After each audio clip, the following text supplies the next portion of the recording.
The night was quiet in Montecito. Beyond the high walls and perfectly trimmed hedges of the Sussex estate, the world was asleep, unaware that inside those walls, history was breaking in silence.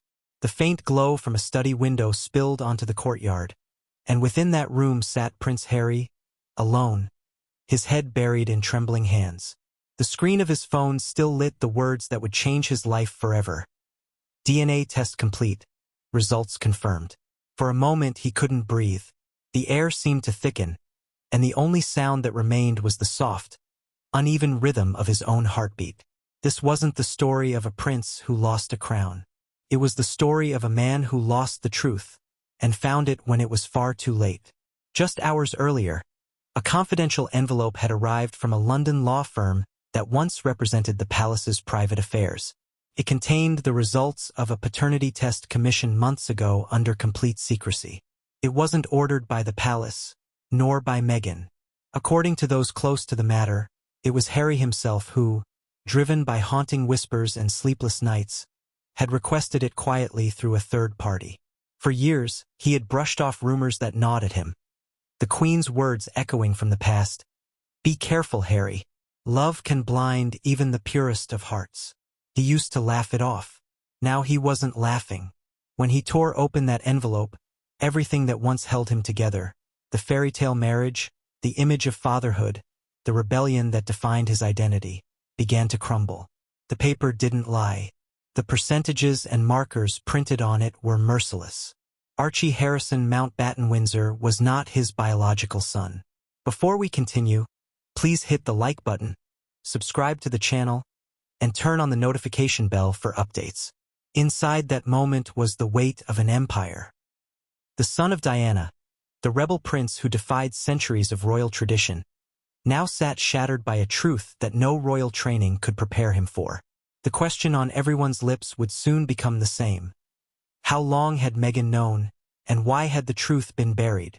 But before that truth could explode across headlines, before royal aides could scramble for statements, before crisis teams could craft words to calm a furious public, there was only one sound.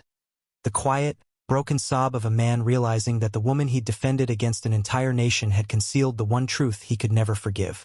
From the beginning, theirs was no ordinary romance. The world fell in love with the image.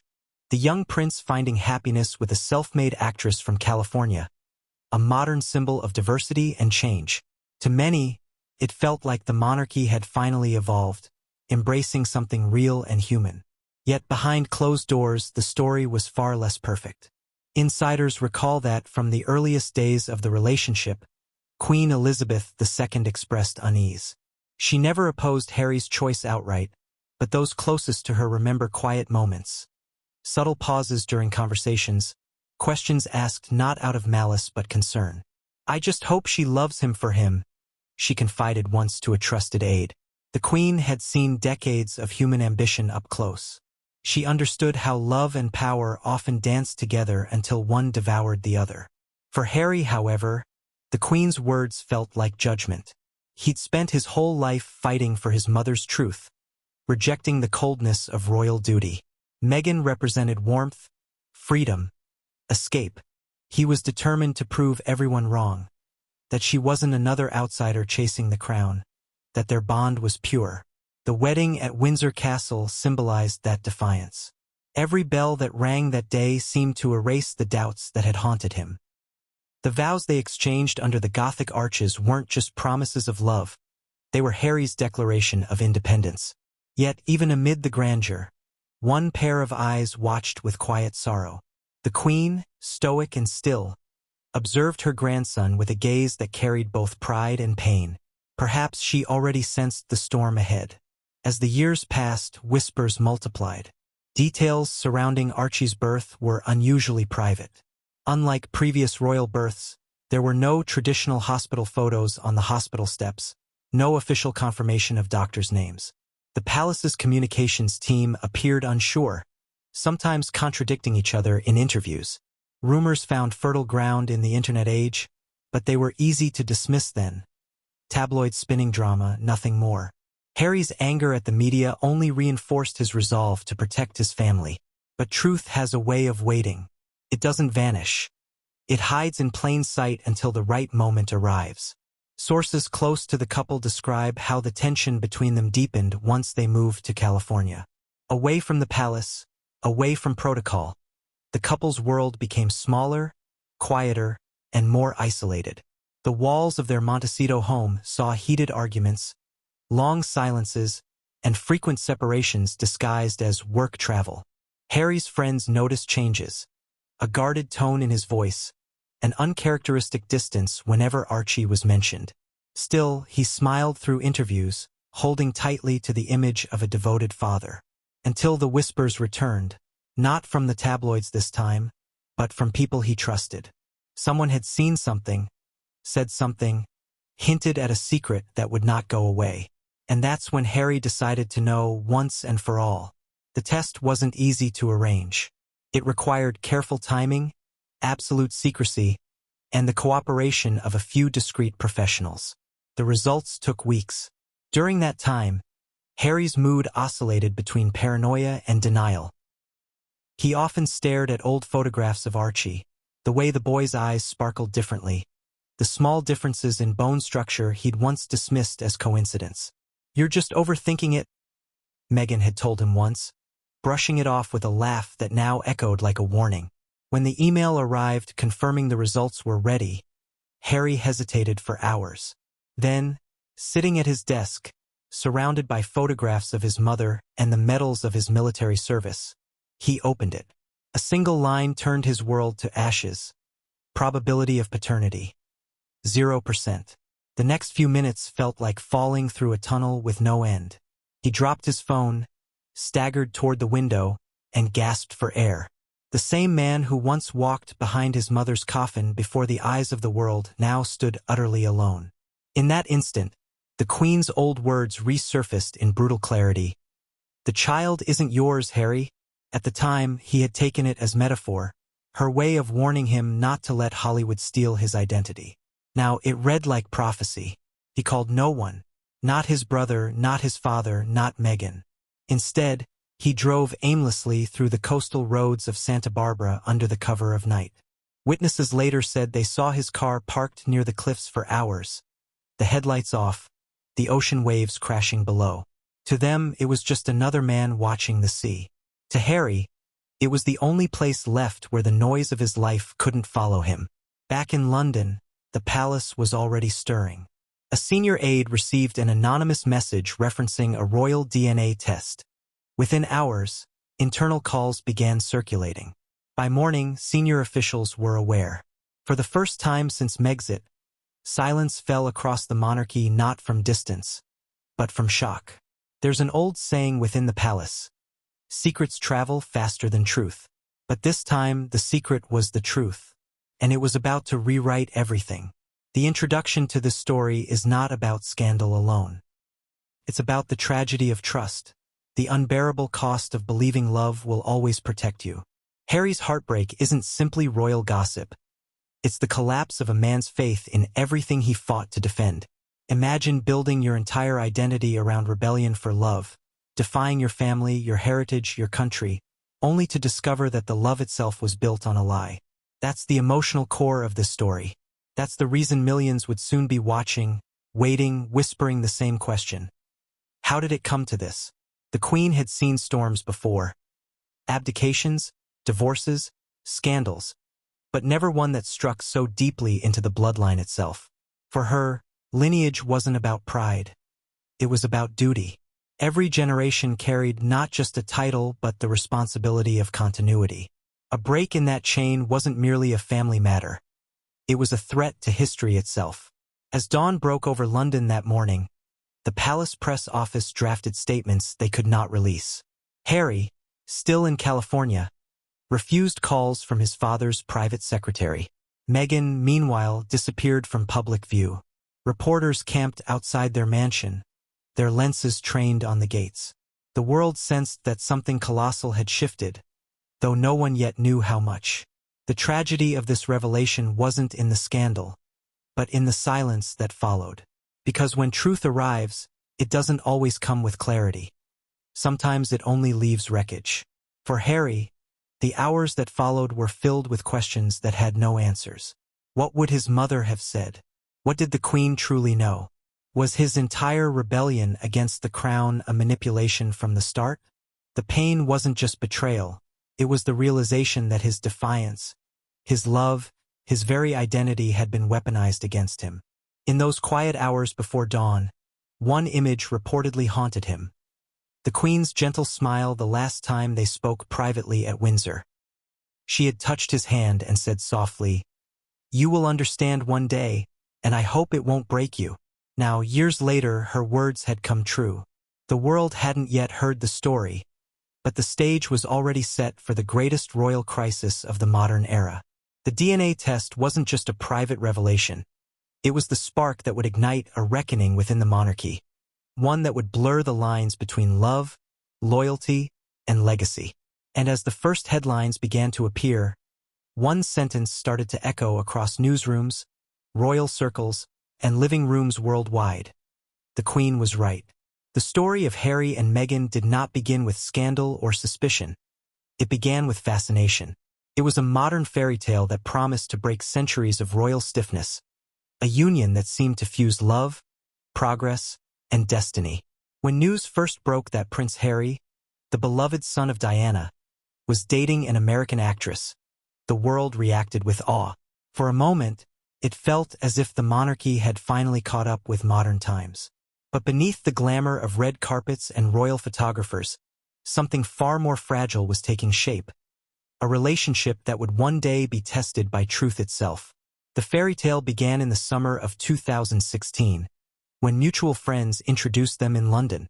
Harry was still the restless prince, torn between his royal duties and his desire for freedom. Meghan, known for her role in a hit TV drama, was the confident outsider who carried an aura of independence. They met over dinner, and from the first conversation, Harry was captivated. She wasn't intimidated by his title, and she didn't seem to play by the rules that had long defined royal relationships. He later said she just glowed, and that meeting her felt like fate. It was a whirlwind, two worlds colliding with the intensity of a storm. Within weeks, Meghan was flying back and forth between London and Toronto, their private meetings hidden under code names and late-night drives. The secrecy only added to the thrill. For Harry, it was the first time since his mother's death that he felt seen for who he truly was, not for the role he represented. Meghan offered warmth, laughter, and validation. She made him believe he could live a normal life, far from the institution that had both protected and imprisoned him. When the press finally discovered their relationship, chaos followed. Newspapers across Britain erupted in headlines. Meghan became an overnight obsession. Some celebrated her as a symbol of a new era. An actress, a woman of color, a commoner entering the most traditional family in the world. But others, particularly inside the old corridors of Buckingham Palace, were uneasy. The speed of the relationship alarmed royal insiders. They knew Harry was impulsive, emotional, and deeply shaped by grief. To them, Meghan represented both liberation and risk. The Queen, cautious as ever, observed quietly. Those close to her remember a moment during a private family lunch when she asked, almost gently, "Is it love or a search for something lost?" No one answered. Harry, oblivious to the warning in her tone, was already too far gone. In Meghan, he saw the chance to rewrite his life story, to escape the shadow of his mother's tragedy and the weight of royal expectations. Their relationship moved at lightning speed. Within months, Meghan was introduced to the family. Courtiers whispered about how unusually quickly things were progressing. The Queen, ever the strategist, agreed to meet Meghan privately at Windsor. The encounter was polite but distant. The Queen later confided to her closest advisor that Meghan seemed confident to the point of calculation, a phrase that would resurface years later when the truth began to unfold. Still, the public adored the story. A modern prince, a self-made woman, two hearts defying the odds. It had the makings of a fairy tale the world wanted to believe in. The media played its part, showcasing every photo, every gesture, every smile. Yet, as the cameras flashed, Harry's emotional attachment grew almost obsessive. Friends noticed how he began isolating himself from longtime companions, taking Meghan's side in every disagreement. When aides tried to raise concerns about her influence or the speed of their romance, Harry responded sharply, "You're either with us or against us." Inside the palace, that phrase sent chills. To many, it echoed the same defensiveness that once surrounded his mother during her most turbulent years. Diana, too, had felt misunderstood by the royal machine, and Harry's determination to protect Meghan from the same fate blinded him to the warnings around him. In late 2017, the engagement announcement stunned the world. Standing together in the gardens of Kensington Palace, Harry beamed while Meghan displayed her engagement ring, a diamond from Botswana flanked by two smaller stones from Diana's collection. The symbolism was powerful, his mother's memory blessing his new love. Yet, for the Queen, there was unease behind the smiles. Tradition had been bypassed. Protocols were rushed. It was as if Harry had decided that history itself no longer mattered. Within days of the announcement, senior courtiers reported a quiet conversation between the Queen and her private secretary. "He's in love," she said softly. "But love without understanding can burn faster than fire." Those words would later be remembered as prophetic. Preparations for the royal wedding began under intense public scrutiny. Meghan's family became a tabloid battlefield. Her father's staged paparazzi photos, her half-siblings' public outbursts, and the constant leaks turned what should have been a joyful period into a storm of embarrassment. Harry stood by her through it all, furious at the media, protective to the point of recklessness. But privately, even he began to feel the weight of chaos. The Queen's subtle disapproval grew clearer, rarely expressed directly, but visible in her decisions. Invitations were limited, traditions were quietly altered, and key staff began expressing exhaustion behind closed doors. Still, on the morning of May 19, 2018, the world stopped to watch the spectacle unfold. The chapel bells of St. George's Chapel rang across Windsor. Millions tuned in. The sight of Meghan walking down the aisle alone, later joined by Prince Charles, symbolized both independence and defiance. Harry's face lit with devotion as he whispered, "You look amazing." For a fleeting moment, it felt as if the monarchy itself had been reborn. But as the ceremony ended, and the newlyweds waved to the cheering crowd, the Queen's gaze remained steady, almost sorrowful. She saw the triumph of youth and emotion, but she also saw the cracks forming beneath it. Years of experience had taught her that the louder the applause, the shorter the peace that follows. Behind the palace gates, courtiers whispered. They noticed Meghan's assertiveness, her insistence on controlling her public image, and her disregard for established customs. At first, it was dismissed as cultural difference. But soon, even senior aides admitted that tension was growing. Harry, deeply loyal to Meghan, began severing ties with those who questioned her. In meetings, he was distant, distracted, and defensive. One aide later recalled, "It was as if he built a wall around them both and threw away the key." The Queen tried one last time to reach him. During a private audience, she spoke carefully. "You've always followed your heart," she told him, "but don't let love turn into blindness. The woman beside you must walk with you, not ahead of you." Harry nodded politely but left the room agitated. He saw it as another attack on Meghan, another attempt to control his happiness. For the public, the couple became symbols of change. But within the family, a quiet unease hardened into distance. When Meghan announced her pregnancy later that year, the palace released statements of joy, but behind the scenes, there were murmurs of confusion. Doctors' details were withheld, hospital arrangements were uncertain, and information flowed through unofficial channels. The Queen was reportedly puzzled when traditional announcements were replaced with social media posts. It was the first time in royal history that such secrecy surrounded a royal birth. In hindsight, those early signs of secrecy were the first cracks in the fairy tale. The more questions people asked, the fewer answers they received. Even among Meghan's former colleagues, whispers circulated, details that didn't align, timelines that shifted, stories that didn't quite add up. Yet, Harry dismissed it all as racism, bias, and media cruelty. To him, protecting Meghan was protecting his mother's legacy. He often told friends, "I won't let them destroy her like they destroyed Mum." It was the core of his identity, his driving force. But what he couldn't see was that his love, however genuine, had become a shield behind which manipulation could thrive unnoticed. When the Queen privately expressed her concerns to senior family members, she did so not with anger, but with sadness. She feared Harry's loyalty to Meghan had crossed the line into dependency. One royal historian later reflected, "The Queen understood human nature better than anyone. She saw that Harry's rebellion was not strength. It was desperation to heal a wound that love alone could never mend." The fairy tale that began with champagne and cheers was quietly turning into a fortress of secrecy and fear. The Queen's instincts, honed over 70 years of rule, told her that something deeper was amiss. Still, she chose patience, waiting for time to reveal what emotion had concealed.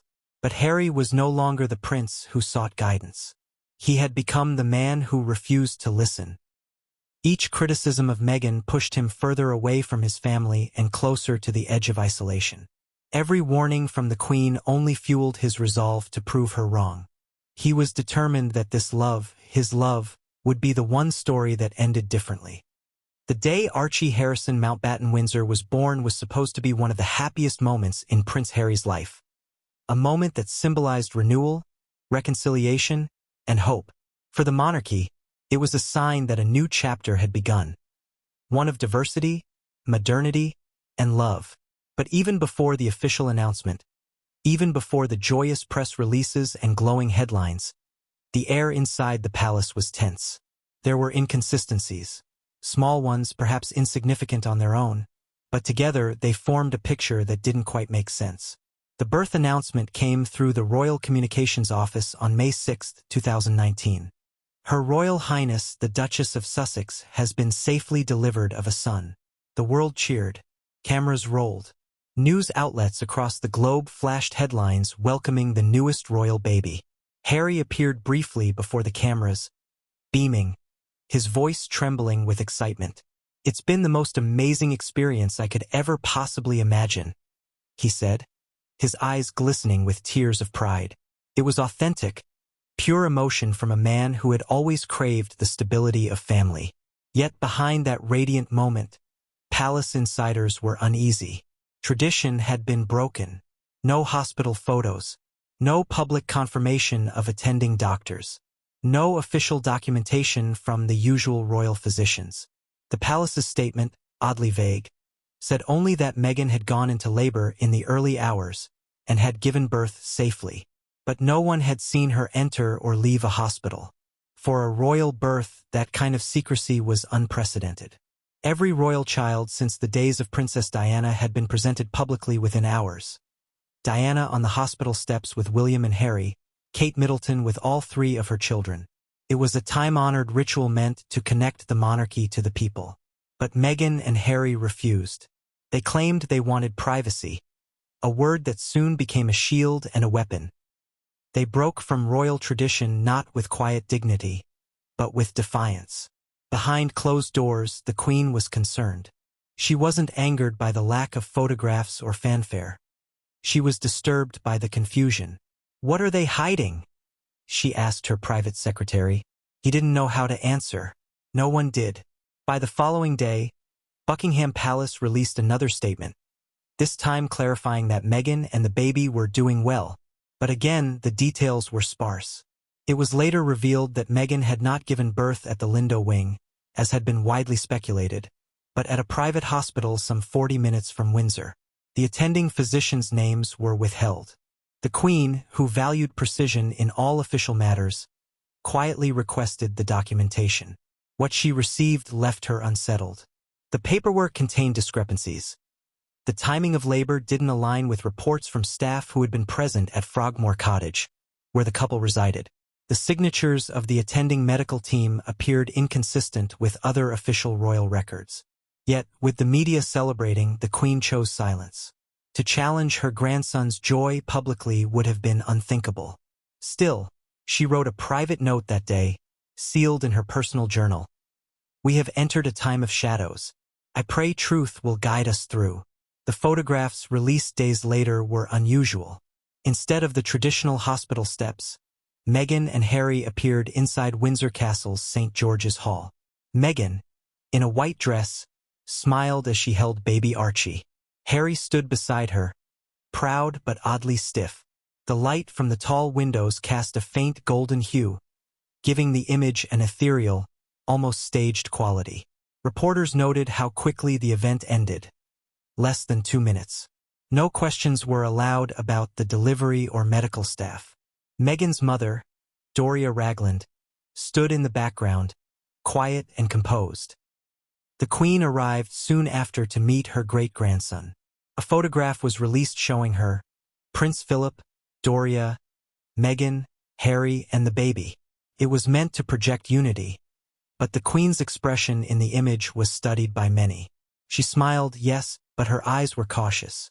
Those who knew her well said it was the same look she wore during times of uncertainty, when diplomacy required calm but her instincts warned otherwise. From that day forward, a subtle change began. The Queen's relationship with Harry grew distant, not out of anger, but sorrow. She sensed something was amiss, something that went beyond palace politics or generational differences. Harry, meanwhile, grew increasingly protective. He insisted that the press respect their privacy, even going so far as to keep Archie's christening entirely private, a break from centuries of royal transparency. The ceremony, held in the private chapel at Windsor, barred media entirely. Even the godparents' names were withheld, an unprecedented decision. To the world, it was a sign of modern parenting. To the palace, it was a signal of withdrawal. One aide described the atmosphere bluntly. It was as if Harry and Meghan were building a wall around themselves and around the truth. In the months that followed, questions grew louder.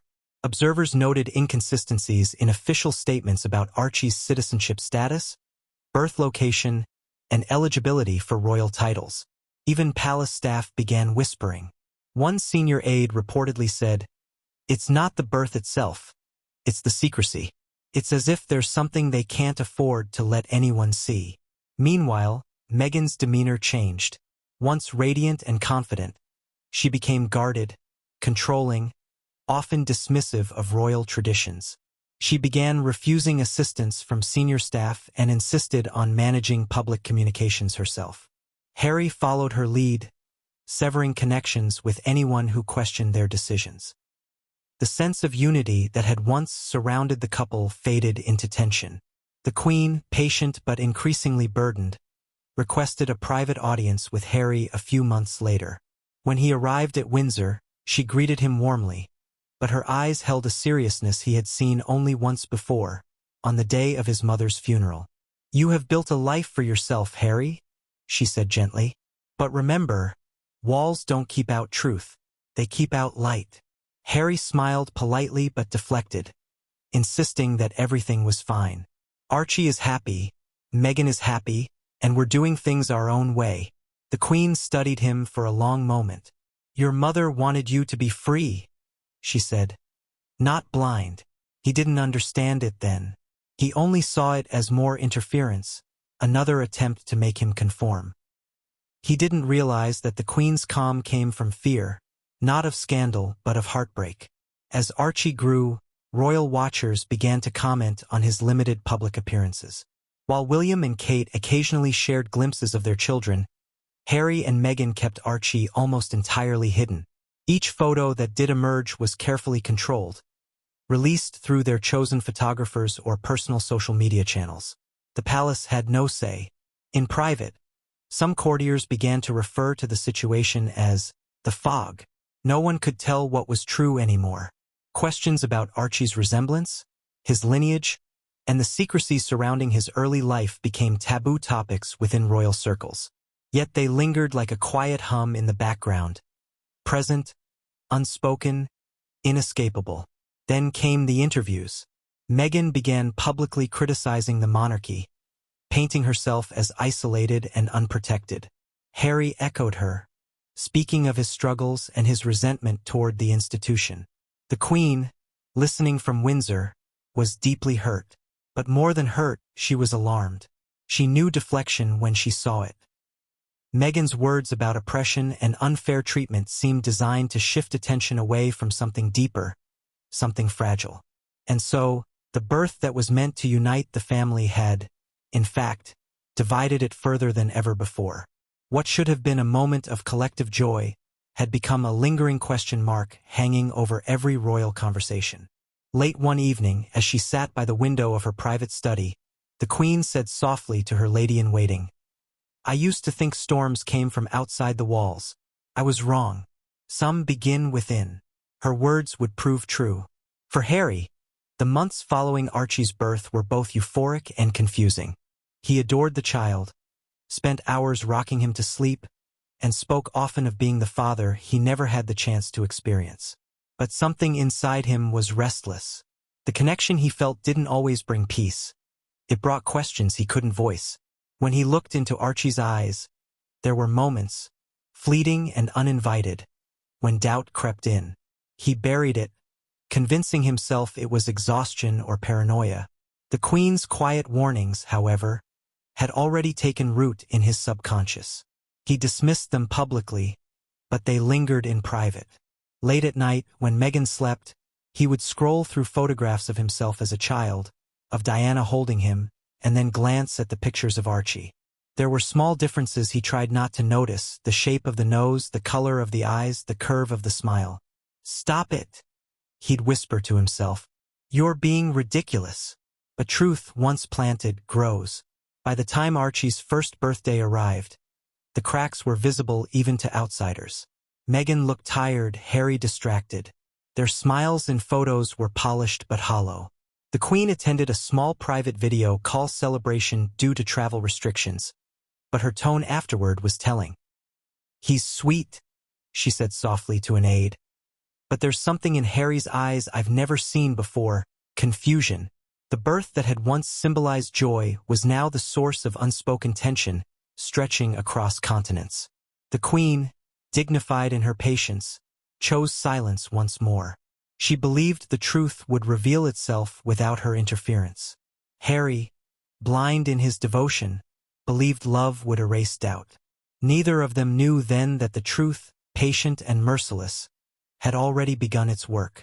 It would take years for the world to see what the Queen had sensed from the start, that behind the smiling photographs and grand declarations of freedom, the foundations of Harry's new life were already cracking. The celebration of Archie's birth, wrapped in secrecy and shadow, was not a beginning. It was the quiet before revelation. In the years that followed Archie's birth, Harry and Meghan's story transformed from a royal love affair into an ongoing war between perception and reality. To the world, they presented a portrait of unity, smiling through interviews, holding hands at public appearances, and speaking about compassion and purpose. But behind those carefully staged images lay a private struggle that neither palace officials nor the public could fully understand. The cracks that had appeared in their fairy tale after Archie's arrival widened with time. In the quiet moments of their Montecito mansion, the couple lived two very different realities. Meghan saw herself as a global figure, a woman on a mission to redefine the monarchy's outdated traditions. Harry saw himself as a man trying to protect his wife and child from the very forces that had haunted his mother. It was a noble goal, but one that became an obsession. From the moment they left the palace, Harry made it his mission to defend Meghan against criticism. Every rumor, every negative headline became a personal battle. He saw enemies in every corner. Journalists, former aides, even his own brother. To Harry, the world had split into two sides. Those who believed in Meghan and those who wanted to destroy her. That kind of thinking left no room for doubt. And doubt, when it came to Archie, was something he dared not allow. Inside the palace, whispers about inconsistencies surrounding Archie's birth continued. But Harry's new world in California was built to keep those whispers out. Meghan surrounded them with loyal staff, hand-picked PR advisors, and media consultants who understood the art of narrative control. They created their own ecosystem, one that thrived on privacy but depended on publicity. Every photo, every statement, every silence was strategic. In early interviews, Harry often spoke emotionally about fatherhood. "Archie changed everything," he said. He made me realize what truly matters." The words were heartfelt, but those who watched closely saw the flicker of unease in his eyes. He talked about love and legacy, but rarely about resemblance or family traits. Meghan, on the other hand, spoke about motherhood as transformation. "I finally understand purpose," she told an interviewer. Yet her tone carried more performance than warmth, as if the lines were rehearsed. Their relationship with the royal family deteriorated quickly. By 2020, communication between Harry and his brother had nearly collapsed. William, ever cautious, tried to reach out. Quiet phone calls, invitations to reconnect, but each attempt was met with defensiveness. Harry felt judged, misunderstood, even betrayed. He saw himself as the exile, the victim of an institution that refused to change. The Queen, though heartbroken, accepted the distance with her usual stoicism. "If he must learn through pain," she told her private secretary, "then pain will be his teacher." As the months passed, public appearances became stages for subtle tension. During charity events and award ceremonies, Meghan often took the lead, speaking confidently while Harry stood beside her, nodding, smiling, echoing her words. The man who once symbolized courage and independence now seemed diminished, unsure of himself. Some of their own team members noticed it. One recalled privately, "He wasn't the same Harry. He was quieter, more withdrawn, like he was carrying something he couldn't name." Behind closed doors, the strain deepened. Arguments became common. Meghan, under pressure to maintain their public image, accused Harry of being too emotional, too reactive. He, in turn, accused her of shutting him out. "You don't trust anyone. Not even me," he once shouted during an argument overheard by staff. "Because they don't deserve my trust," she replied coldly. "You saw what your family did." Every issue, from parenting to press, became a battlefield. And still, through it all, the truth about Archie lingered like a ghost in the room. Harry buried his suspicions under layers of loyalty, convincing himself that questioning Meghan would mean betraying her. He told himself he was protecting his family, just as he'd promised his mother he would protect the people he loved. But what he didn't realize was that his silence was isolating him from everyone who cared about him. When rumors resurfaced in the British press about inconsistencies in Archie's birth certificate, Harry exploded. Legal letters were sent overnight to multiple newspapers. "False, invasive, defamatory," his lawyers declared. Meghan publicly condemned the coverage as racist harassment. But behind the legal language and moral outrage, palace insiders recognized the overreaction for what it was: fear. Fear that the more people looked, the more they would find. The Queen, ever watchful, instructed her aides not to respond publicly. "Silence can speak louder than denial," she said quietly. But privately, she wept. Those who were with her at Balmoral during those months said she often stared out of the window for long stretches, saying nothing. Once, when asked if she was all right, she replied, "A grandmother always knows when something is wrong. The heart knows before the mind accepts it." Meanwhile, Harry's isolation deepened. His old friends stopped calling. His relationship with William turned cold. Even his father's attempts at reconciliation failed. "He's gone," Charles reportedly told a confidant. "Not lost, but gone." In California, Harry and Meghan built their own empire: Netflix deals, podcasts, public speeches about compassion and authenticity. But the louder they spoke about truth and healing, the more hollow it sounded. Each new appearance was polished to perfection, yet the connection between them seemed increasingly mechanical. At award ceremonies, Meghan would smile for the cameras, touching Harry's hand lightly for the flashbulbs, then turn away the moment they were out of frame. Still, Harry clung to the image of unity. "We're partners," he told friends. "We've survived everything." But his words lacked conviction. One evening, during a private dinner with close acquaintances, the topic of family came up. When someone asked if Archie resembled him, Harry reportedly paused too long before replying. "He's got Meghan's eyes," he said softly, then changed the subject. It was a small moment, but it revealed more than he realized. For Meghan, maintaining control of the narrative was essential. Any sign of vulnerability from Harry was a threat. She began managing his interviews, pre-approving questions, and ensuring their public image remained unblemished. But control has its limits, and Harry's emotional strain began showing. He spoke more openly about mental health, about trauma, about his fear of history repeating itself. In one televised interview, his voice cracked when he said, "All I ever wanted was to protect my family." Viewers saw sincerity, but those closest to him saw something else: grief. Not grief for what he had lost, but for what he was beginning to realize had never truly been his. As time went on, palace aides who had once served the couple began sharing quiet testimonies. Some described Meghan's manipulation, others, Harry's blind devotion. One aide who had worked with them during Archie's early years recalled, "Harry wanted to believe everything Meghan said. If something didn't add up, he blamed the world, not her." That unwavering loyalty, once seen as romantic, became a prison. Meghan's world thrived on appearance. She cultivated friendships with powerful people, attended high-profile events, and framed herself as a victim-turned-visionary. Harry, meanwhile, drifted between roles, sometimes her partner, sometimes her shadow. Each time he tried to reconnect with his family, tension erupted. He was caught between two realities: the truth he feared and the lie he lived. The Queen's death marked a turning point. When news reached California, Harry was devastated. He flew to London immediately but arrived too late to see her alive.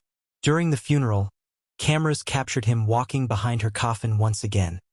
A painful echo of the day he lost his mother. Yet this time, the pain was layered. He wasn't just mourning his grandmother. He was mourning the last person who had tried to warn him. In the days that followed, he stayed briefly at Frogmore Cottage. The stillness of the place, once filled with laughter, now felt heavy. A few of the old staff were still there, tidying, maintaining the grounds. One of them, an elderly attendant who had served the Queen for decades, approached him quietly and handed him a small envelope. "She wanted you to have this," he said. Inside was a short note in the Queen's handwriting. It read, "When truth finds you, do not run. Let it set you free, even if it breaks you first." Harry sat alone for hours after reading it. The words pierced through years of denial like light through fog. For the first time, he allowed himself to remember every uneasy look, every whisper, every inconsistency he had ignored. The seed of doubt, once buried, began to grow into certainty. In the months that followed, he became more distant. Meghan noticed the change but couldn't stop it. The man who once defended her against the entire world had grown quiet, watchful, analytical. When questions resurfaced in the press about Archie's heritage, he didn't react with anger this time. He reacted with silence. Behind that silence was movement, private inquiries, discreet conversations, scientific possibilities. The truth was closer than ever. But at that moment, in the final stretch of his denial, Harry still clung to the faintest hope that the Queen had been wrong, that love could still protect him from what was coming. He didn't know that the truth had already begun to circle him, slow and relentless, waiting for the moment he would finally stop running. The truth often arrives quietly, not as a thunderclap but as a whisper that grows impossible to ignore. For Prince Harry, it began that way too. A series of subtle moments, uneasy silences, and fragmented suspicions that finally took shape into a devastating certainty. The moment he decided to take the DNA test, he didn't tell anyone. Not Meghan, not his brother, not even the few friends he still trusted. It was a choice born out of restlessness and something deeper, a need for clarity that had haunted him for years. It began with a message from a former palace aide who had served during Archie's birth. The note, sent through a secure channel, was brief. "You once asked if everything was as it seemed. It isn't. Be careful who you trust." The words ignited a fire in him that no distraction could extinguish. He read them again and again late at night, each time hearing his grandmother's voice echo in the background. "The child isn't yours, Harry." He tried to dismiss it. He tried to silence the growing voice inside him that whispered questions he couldn't bear to ask. But the mind has its own way of demanding truth. In quiet moments, during drives along the coast, during the stillness after interviews, during the long pauses before sleep, his doubts returned. Every inconsistency he had ignored resurfaced with painful clarity. The secrecy surrounding the birth, the absence of familiar doctors, the paperwork that didn't match, the walls Meghan built around Archie's early life. One night, unable to sleep, Harry sat in his study staring at an old family photo, himself as a baby in Diana's arms. He looked from the photograph to a recent picture of Archie on the mantelpiece. It wasn't that the child didn't resemble him. Many said he did, but there was something intangible missing, an invisible thread he couldn't feel. He whispered aloud, "Am I losing my mind, Mum?" But deep down, he already knew the answer. Determined to end the torment, Harry reached out to an old military contact in London, someone he trusted to handle things quietly. Through that contact, arrangements were made for a confidential DNA analysis. The process would be discreet, the results delivered only to him. It took weeks to coordinate the sample, the courier, the testing facility, the legal assurances of anonymity. The entire operation was conducted under coded identifiers, no royal names attached. When the day came to collect Archie's sample, Harry felt the weight of guilt pressing down on him. Meghan was away on business in Los Angeles, attending meetings with producers for a new documentary project. He spent the day with Archie as usual, playing in the garden, reading books, sharing lunch. But when the opportunity came, his hands trembled. He swabbed the inside of Archie's cheek gently, whispering an apology under his breath. "I'm sorry, buddy. I just need to know." He packaged the sample himself and delivered it to a trusted courier that evening. The courier left for the private laboratory that same night. Harry returned home, pacing through the empty halls of the Montecito mansion like a ghost trapped in his own house. For days afterward, he tried to go on as if nothing had changed. He gave interviews, attended virtual meetings, smiled for the cameras. But inside, the waiting gnawed at him. The lab had promised results within 3 weeks. Each day felt longer than the last. He began avoiding Meghan's eyes, afraid that she could see what he was hiding. She noticed his distance and confronted him. "You've been strange lately," she said one evening. "What's going on?" "Nothing," he replied too quickly. "Nothing doesn't look like that," she shot back. "You're quiet, distracted. Did something happen?" Harry met her gaze and forced a smile. "Just tired, Meg. Too much on my mind." She studied him for a moment, then nodded slowly. "Then maybe you need to stop reading what they say about us." She walked away before he could answer. But it wasn't the tabloids that haunted him anymore. It was the Queen's voice, steady, sorrowful, certain. When the email from the laboratory finally arrived, it was late at night. The subject line read simply, "Results ready." Harry sat frozen in front of his laptop for several minutes before he found the courage to open it. His heartbeat echoed in his ears. The document loaded slowly, lines of clinical text and statistical tables filling the screen. At the bottom, highlighted in blue, was the conclusion: probability of paternity, 0%.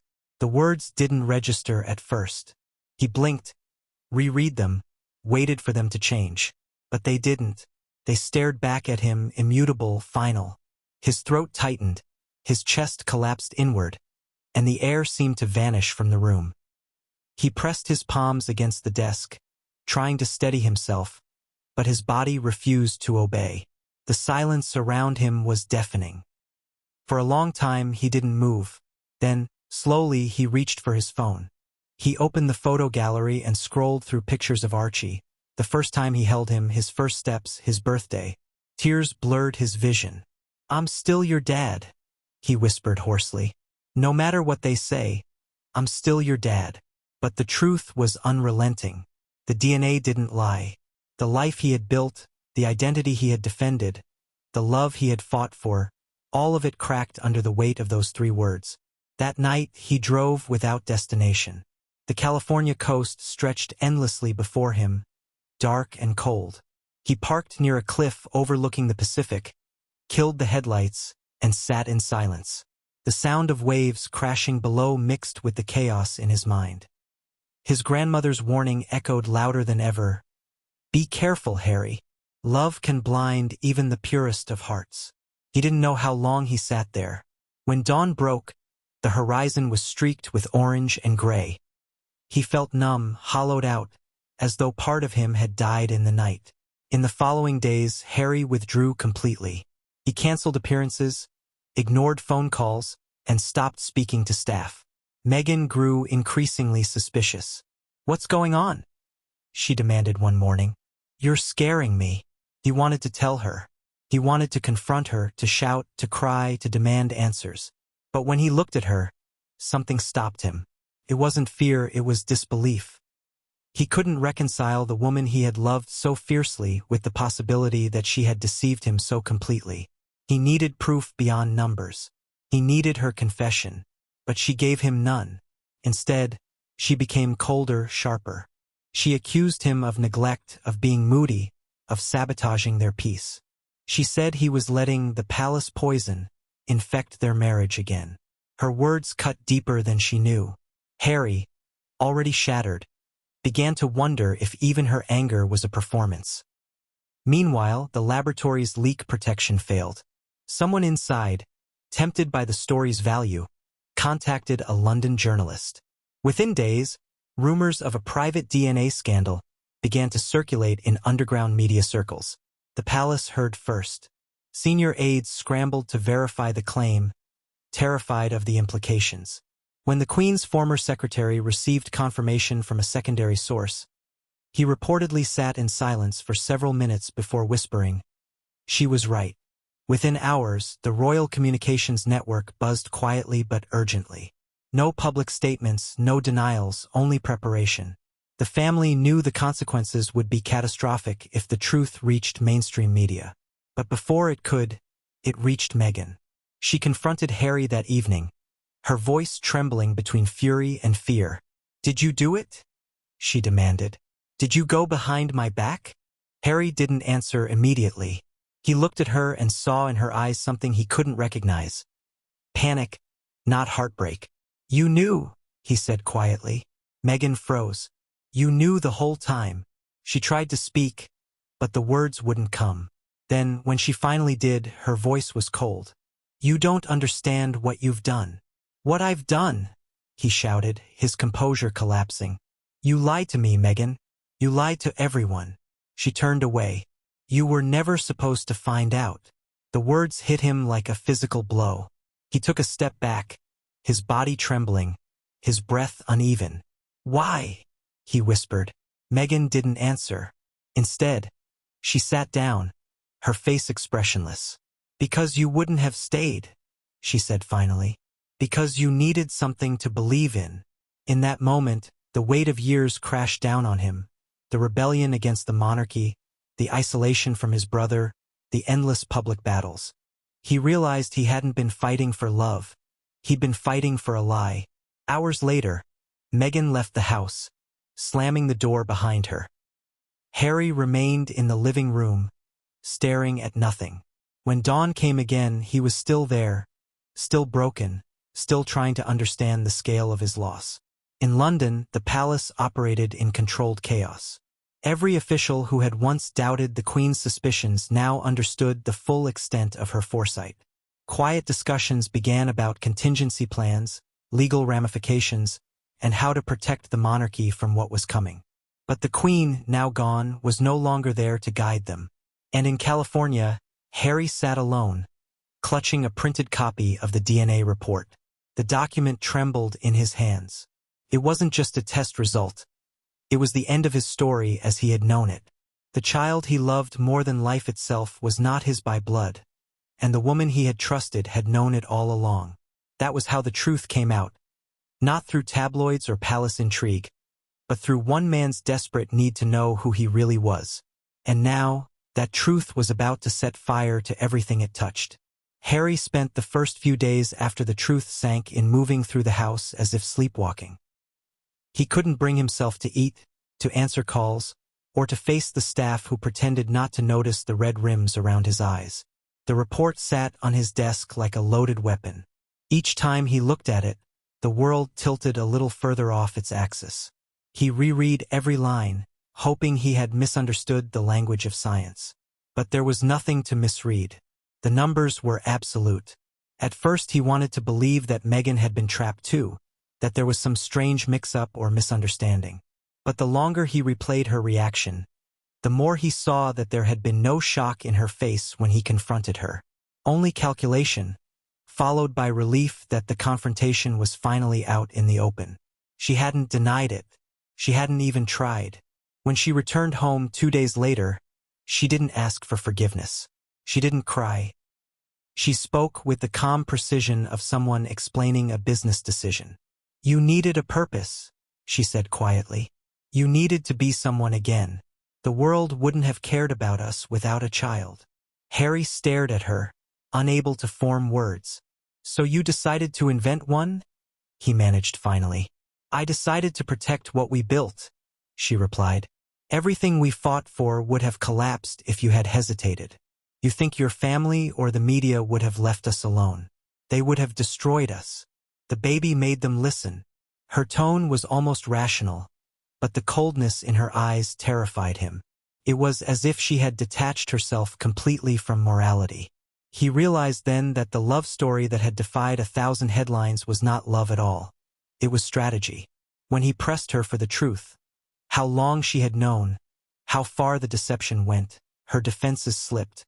The child's biological father, she said, had been a donor situation, arranged before the marriage, when she thought the relationship with Harry might never become official. She insisted it wasn't betrayal, only foresight. "I didn't think it would matter once we were together," she said. "He's yours in every way that counts." Harry could only whisper, "Except blood." The silence that followed stretched for minutes. Then Meghan said, "Blood doesn't make a family, Harry. We made our own." He turned away, but her words carved deep into him. They would replay in his mind for months, always with the same hollow ring of justification that could never erase the deceit. When the news reached a small circle of palace insiders, the impact was seismic. Lawyers were brought in under confidentiality agreements. Quiet meetings took place between royal advisors, medical professionals, and legal experts to assess what could be proven and what could be buried. The monarchy, already scarred by the couple's public attacks, faced the risk of another devastating scandal. The consensus was simple: contain it at all costs. But secrets of that magnitude are never truly contained. Within weeks, anonymous emails and encrypted messages began circulating among journalists, hinting at a paternity discrepancy. Most dismissed it as gossip. A few began digging. Meghan's behavior shifted again. She moved quickly to consolidate control of their public image, issuing new press statements about upcoming projects, orchestrating appearances with philanthropic themes, flooding social media with positive narratives. It was an old tactic: drown the noise in a flood of distraction. Yet those close to her noticed the tension in her voice, the sharpness in her temper. She fired 2 household staff members within a week. Harry retreated into silence. He spent long hours in the garden or driving alone to the coast. When he did speak, his voice carried the numb resignation of a man who had finally stopped defending the indefensible. The few friends who reached him heard the same phrase again and again: "I don't know what's real anymore." At night, he replayed the years in reverse. The whirlwind courtship, the wedding, the speeches about freedom, the birth, the exile. All of it now seemed scripted, each chapter designed to secure a particular outcome. He realized how often she had redirected his anger. Whenever questions arose, she pointed him toward the palace or the press, ensuring that he never turned it on her. The greatest humiliation was the understanding that the Queen had seen it coming. Her warnings, once resented, now felt like echoes of mercy. He remembered her last words to him: "When truth finds you, do not run." The truth had found him, and it was merciless. Meghan's public demeanor hardened. In interviews, she continued to speak of resilience and self-empowerment. Her words sounded polished, her smile unshakable. But insiders noticed how often she traveled alone, how rarely she mentioned Harry by name. Behind the scenes, she met with lawyers and public relations strategists. Some speculated she was preparing for separation. Others believed she was negotiating control of joint ventures and image rights. Harry, meanwhile, began to act on impulse. He contacted the laboratory directly, requesting the chain of custody documentation. He wanted to see every signature, every timestamp. The report was legitimate. There was no mistake. The certainty only deepened his despair. He attempted to reach William, sending a short message through an intermediary. "I need to talk." The reply came 3 days later. "Whenever you're ready, I'm here." But Harry couldn't face him. He couldn't bear the thought of confirming what the family already suspected. As weeks turned into months, the emotional distance between him and Meghan grew into physical separation. They began living in different wings of the house. The staff adjusted to the unspoken arrangement. Schedules were staggered, rooms kept separate. To outsiders, the couple still presented a united front. But within those walls, they were strangers. During one late confrontation, Harry asked, "Why didn't you trust me with the truth?" Meghan's answer was blunt. "Because I didn't trust anyone. Not your family, not the press, not even you. You wanted to be a savior. I gave you something to save." It was the closest thing to honesty she had ever offered.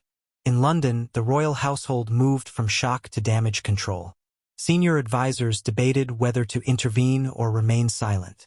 Without the Queen, there was no moral compass, only calculation.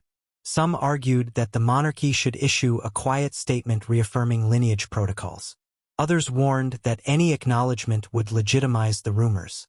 The final decision: silence, paired with quiet preparations to correct official documents if exposure became inevitable. For Harry, none of that mattered. He wasn't thinking about titles or lineage anymore. He was thinking about the little boy who called him Dad. The bedtime stories, the laughter, the innocence untouched by adult lies. He still loved the child, and that love was now both his punishment and his salvation. He began therapy again, privately, without Meghan's knowledge. In sessions, he spoke about betrayal, grief, and the illusion of control. The therapist later described him as a man trying to rebuild identity from rubble. Each week, he returned a little quieter, a little more resolute. Friends noticed a change. He stopped defending Meghan publicly. When reporters shouted questions at him during events, he ignored them. When her name came up in conversation, he no longer reacted. It wasn't hatred, it was exhaustion. The leak, inevitable as dawn, finally reached a major newsroom. Editors hesitated, weighing legal risks, but the existence of the test was too compelling to ignore. Drafts of the story circulated privately, filled with words like alleged deception and unverified paternity claims. Lawyers advised caution, but they knew it was only a matter of time before someone published. Meghan acted preemptively. She contacted her legal team and issued statements condemning false, malicious fabrications spread by racist media. She threatened defamation suits against unnamed sources. The aggression was meant to scare editors, and for a while it worked. But fear cannot suppress truth forever. In private moments, Harry began organizing his affairs quietly, banking, property, custody considerations, not as preparation for war, but as preparation for peace. He knew there would come a point when silence would no longer protect anyone. One evening, sitting alone in the garden, he watched the sun set over the Pacific. The sky was painted with streaks of red and gold, the same colors he remembered from his last afternoon with the Queen. He felt an odd sense of calm. For the first time in years, there was nothing left to defend. The truth had burned everything false away. He whispered into the fading light, "You were right, Granny."